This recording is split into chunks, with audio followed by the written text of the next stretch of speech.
Hey guys, it's Katie and welcome back to my channel. Today I'm going to be talking about all of the standalones that I've read so far in 2018. I have a part 1 that I did a few weeks ago, involved the series that I've read so far in 2018, so be sure to check that one out. I guess I kind of go into my reading journey for the year. I had kind of not really been reading at all my last semester at school. It was just really stressful and I didn't have the time to read any books. So once I got home and I didn't have to be at school anymore, I definitely got back into the swing of reading things, and I was reading a bunch of different books, and I never really had one defining genre that I really liked to read or anything like that. You'll see that these books are kind of a mishmash of a lot of different things, but I've soon discovered, and especially since discovering BookTube, I really like YA books, and so that I find those are the books that I just connect with the characters the most, I connect with the story the most, and especially fantasy books. So nowadays that's what I tend more towards. Just I guess a little quick chit chat on that first is I see sometimes people say oh, why doesn't this person read anything outside of YA or try and change anything up or anything like that, and I think that reading is supposed to be a really fun hobby, and obviously it's not someone's job to read books unless they're a book reviewer or anything like that. So don't be mean to people about what they want to read. Reading is something that you do in your spare time, and we don't have time in life to read books that we're not interested in. So if you think that someone doesn't have a diverse enough, reading palette, then it's not your problem, because people can read whatever they want to read, and it's their hobby, and they should be happy with what they're reading instead of forcing themselves to read something that they don't like. And I discovered that there are some kinds of books that I just don't like that much, and that's totally fine. And I discovered that through, trying to read types of books like this and being it doesn't really do anything for me, and that's why now I'm I stick to my YA fantasy and YA, because those are the types of books that I find I connect with the most, and I just have the most fun reading, and reading should be fun. It's different for everyone, but at the end of the day, it should be fun. It should be something that adds to your life instead of taking away from your life, being oh, I have to push myself through this book because, I want to be a diverse reader. But if you're not having fun, you shouldn't have to feel obligated to read a type of book that you don't like. So that's my little mini rant. I don't know if it's allergies or something, but every time I try and film a video, I feel my ears get stuffed. I don't know why. Okay, so the first book that I read in 2018 is Murder on the Orient Express by Agatha Christie. As you can see, I have the movie tie-in cover. It even has stills from the movie in it, which is pretty cool. I kind of have bad memories associated with this book because I read it when I was on the cruise and I couldn't sleep one night because I had really bad food poisoning. The seas were very, very rough and I couldn't sleep, so I read this book. So that kind of sucks because now this is associated with being sick, but it was still a good book. This is kind of the quintessential classic mystery novel. I mean, Agatha Christie is known for being the mystery thriller novel tycoon. When a much loathed person shows up stabbed on the Orient Express, a luxury train, one of the 13 passengers must be responsible. Hercule Poirot, a world-class detective, is out to solve the mystery. Which of these 13 passengers is the one who did it? I gave this one 4 out of 5 stars. I can really see why it is a classic. I mean, it's definitely stood the test of time, and it's just a really fun mystery. I think that Agatha Christie does a really good job of weaving the narratives of all of the different suspects together into creating this one story and how all of their lives intersect. It definitely really keeps you on the edge of your seat until the end. And yeah, it was a good mystery novel. It was classic for a reason. It really weaves a very intricate narrative, even though it is relatively short. Next up, we have The Immortal Life of Henrietta Lacks by Rebecca Skloot, which I also read while I was on the cruise, but I didn't read this one while I had food poisoning, so I have much more positive memories associated with it, such as lounging by the pool and in the Caribbean reading this novel. So this is a scientific nonfiction novel, or scientific journalism, which I am very interested in scientific journalism, and I definitely like to read pieces that incorporate not only the science, but also kind of the stories behind the science, the people that are involved. I think that they're really interesting to have those two components together in a novel. So HeLa cells are widely used throughout the world in scientific labs. They were used in creating the polio vaccine, they're used in cancer research, virus research, vaccine research, stuff like that. I mean, they're everywhere. And I myself have used HeLa cells in the lab. They're produced in the billions every year now. However, HeLa cells started out as Henrietta Lacks, a poor African-American woman who who had cervical cancer in 1951 when her cells were taken without her knowledge and they became the first immortal cell line ever. Her family never saw any of the profits that the scientists did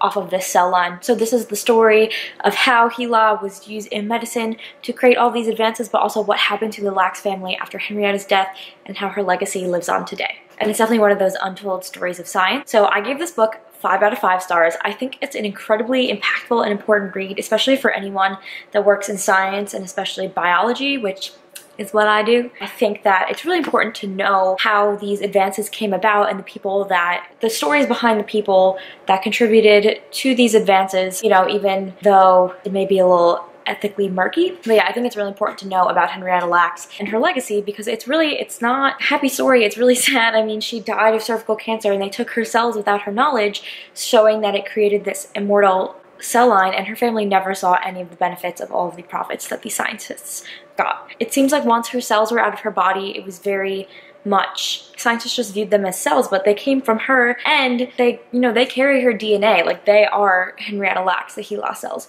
So it's wild to me knowing that this is something that I've had hands-on experience with and I've interacted with these cells before, and that they started out as this woman. And so I just think it's really, really important for anyone that does any sort of scientific work to know about her. I also think the story touches on some really, really important medical ethics questions, such as like the right to owning tissues, and it also talks about like the development of patient advocacy and patient privacy laws, because they were very different in the 50s than they are today. And also Rebecca Skloot does a really, really good job of weaving the narratives of how the Lacks family fared over the years with how the scientific developments using HeLa cells developed over the years and kind of how those happened in parallel. And also Rebecca Skloot talks about her personal relationship with Henrietta Lacks' daughter as she was writing this novel, and I think it's very, very important to read. So I definitely, highly compelling, very important. How many times can I say important? I don't know. I think anyone that wants to work in the scientific field should read this because it poses some very, very, very, very important questions and moral dilemmas that I think that everyone in science needs to be aware of. Also, I do want to do a video in the future where I talk about my favorite science reads, because I do like to read some nonfiction, fun science books, so be on the lookout for that probably in the future because I want to read a few more books before I get to that. But one day I will. And leave your favorite science books below if you have any.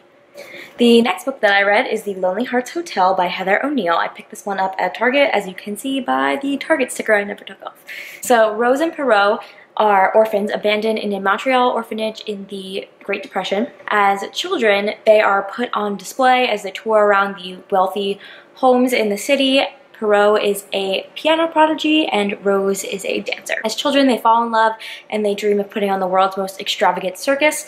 However, they are separated and they delve into the city's underworld, doing anything that they can to survive. So overall, I gave this book a 2.5 stars out of 5. If you go on my Goodreads, it's actually rated higher, but I tend to rate books kind of high when I'm done reading them and then think back on them months later and be like, oh, like that book was definitely not that high of a rating. And I also feel like since I started this booktube channel, I've become a little bit more critical of the literature that I'm reading, so I'll eventually have to go back and fix that. This book definitely has lots of trigger warnings, sexual assault, child molestation, stuff like that. Like, it's not pleasant. It was very dark, but it wasn't like dark in like a good way. It was dark in like a weird and like cringy way, and I just was like, ugh. Like, it just made my skin crawl, and like, I don't know, I wasn't into it, but you know, I kept reading, and it's kind of being called, this novel, I've seen some reviews floating around where they call it magical realism, and I guess there wasn't anything that was actually magical about it, but it just like sounded like really, this is like a personal pet peeve of mine, but I hate it when the author uses some like magical metaphor, but it's not really magic, but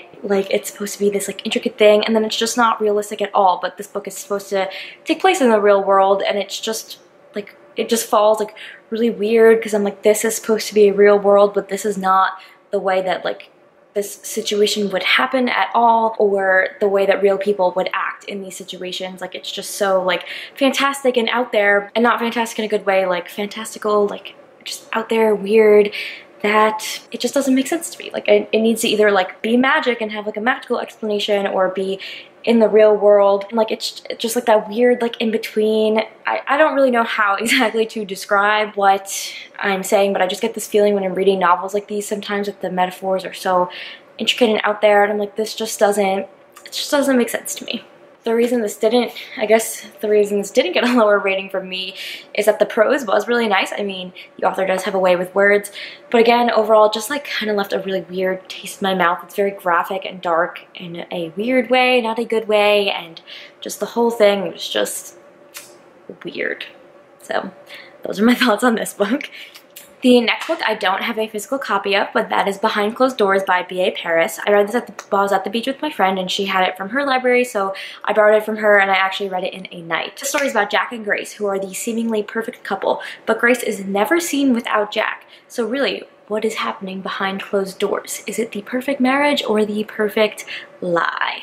This one I gave 3 out of 5 stars. It was a fun read. Like I said, I read it in one night, so I really wanted to know what was going to happen. It was very suspenseful. So it's just like it's almost like a fluffy mystery thriller. I don't really know how to say that, but I wouldn't compare it to something like Gone Girl, where I was like, oh my god, like this is crazy. It was just like kind of predictable, but it was still really fun and suspenseful to read.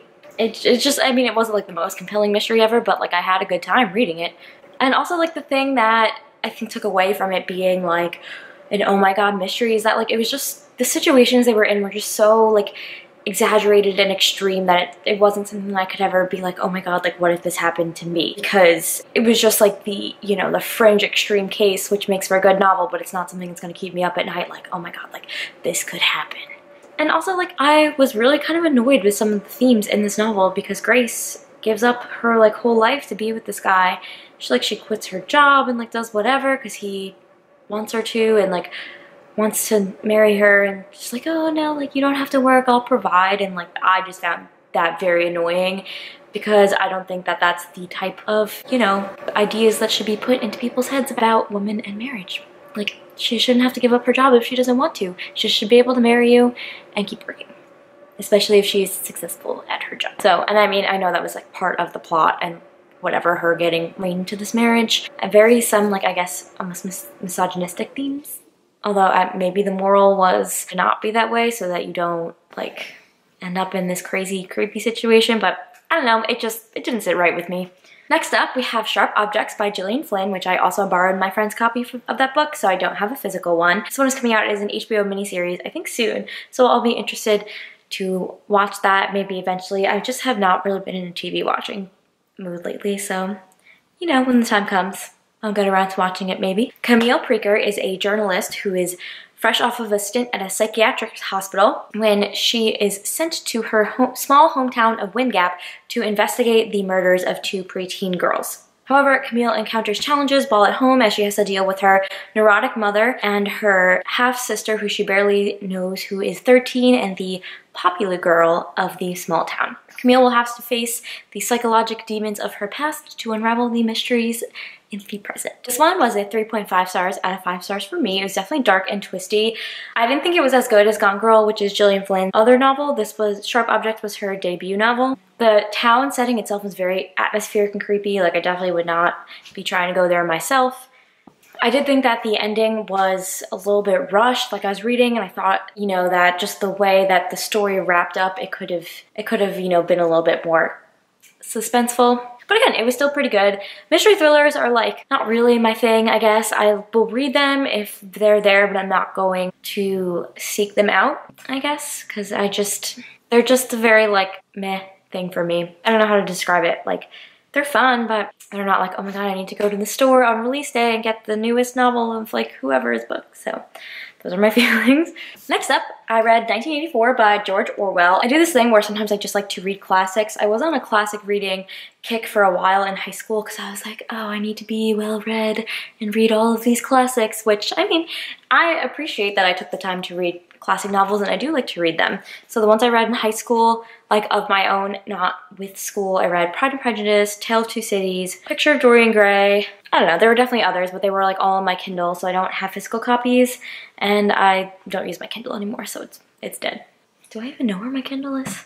Would I even be able to charge it if I found it? I do like to pick up a classic now and then and read them because I think it's important. If it has stood the test of time and obviously has some sort of important theme or important message that has resonated with people. This is one that a lot of people read in high school and my classes just never did for whatever reason. The classes that I took, I was always in honors English or like AP Lit, AP language, and so we had different curriculum than like the regular English classes. So sometimes the books that like everyone says that they read in high school, I never got to, so I decided to pick this one up. But basically, this is a nightmare version of a totalitarian government that tries to get rid of the individual and one man's search to be an individual in this scary, crazy world. I gave this book a 4 out of 5 stars. This is like the OG dystopian novel. There's a reason it's a classic because it is terrifying.